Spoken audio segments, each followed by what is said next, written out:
Hello, and welcome to Alfonso's English. Today we're going to practice with one of the easiest books that I have called The Girl with Green Eyes from the Oxford Bookworm Library, one of the easiest ones they have. And let's start. I'm going to talk about pronunciation, a few words, vocabulary, but I'm going to try to do it all at once in a very organic manner. Let's see. Don't pronounce this as single words, okay? Greg is not the same as is. It doesn't have the same weight, the same value. So what many students would say is something like, Greg is a porter at the Shepton Hotel in New York. Wrong. That's Ukrainian, Russian, Spanish, Italian, not English. What are the big words here in terms of meaning? Greg, porter, Shepton, hotel, New York. This is not something you have to study before you actually read the sentence. Eventually, it develops as a skill and you just figure it out in real time. But I'm just telling you the reason why. It's something that you think in a microsecond, okay? And the more you get used to it, the more natural it's going to be. Second nature at some point. But okay, for example, this word, it should be pronounced as at, but we're going to reduce it into basically nothing.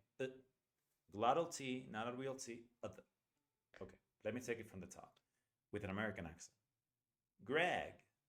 Greg is a porter at the Shepton Hotel in New York. You need to feel that wave up and down. Okay? Greg is a, Greg is a Greg is a porter at the Shepton Hotel in New York. And by the way, that's the way we say it. New, not new, new. That's American. New would be British. Okay. After work, well, let me maybe talk about what's the meaning of porter. Porter is just a person that works at a hotel. Probably you can see with a picture. This is Greg, and it's a person that helps you carry your luggage, basically. Okay, the rest is easy, I hope. After work, he always goes for a coffee across the street. See, street with a glottal T, not street, street. And that's okay, it's not lazy English, it's the way we say it. Avoid symmetric imperfection, as I said in the previous video. Okay, across, it just means through, like on the other side. So across the street, on the other side of the street, okay, in front of it. Now, this one is always, even if I fully pronounce it, unless you're thinking about it and you want to emphasize it for some reason, then you can say a, but usually very small. A girl sitting in the coffee shop, not a girl is sitting in the coffee shop. A girl is sitting in the coffee shop near the window.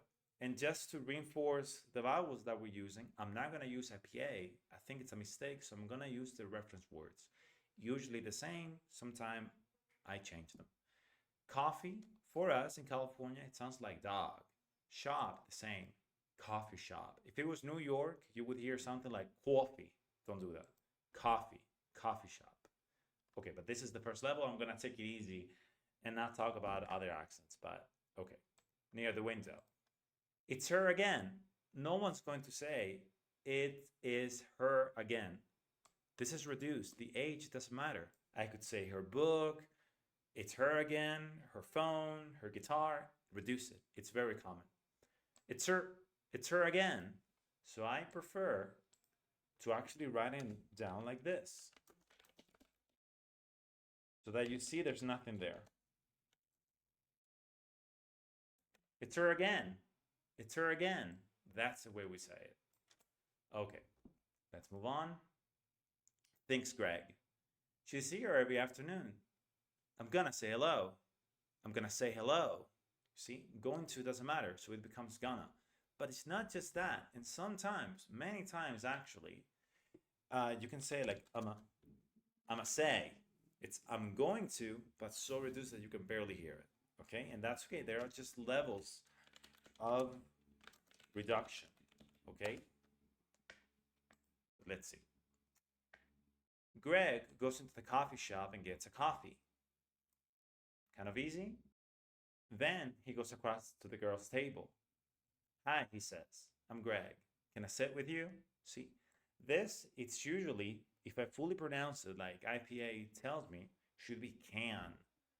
And sometimes I could say that if I say, for example, I'll do it when I can. because that's at the end of the sentence. I'm going to fully pronounce it. But most of the time, if I say this, you're not going to hear it. It's going to be reduced to this. I can do it.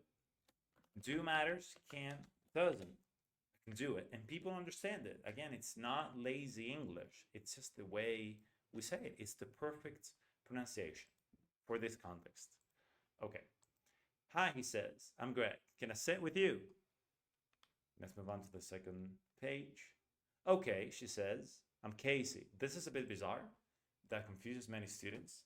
The verb to say is pronounced I, you, we, they. We're going to pronounce it like say. So basically like this. The say diphthong. But if I say he, she, or it, basically third person singular, it's going to be spelled like this with an S, but it's not pronounced like says. It's pronounced like this. Says. A single vowel like that and a Z. Says. He says. And in the past, everyone, I, you, we, they, but also he, she, it, everyone is going to be pronounced as said. Single vowel like this, but instead of a Z, a D. I said it. I said. Okay. Let me see a little bit more. Okay, she says. I'm Casey. I come here for a coffee every day after work, says Greg.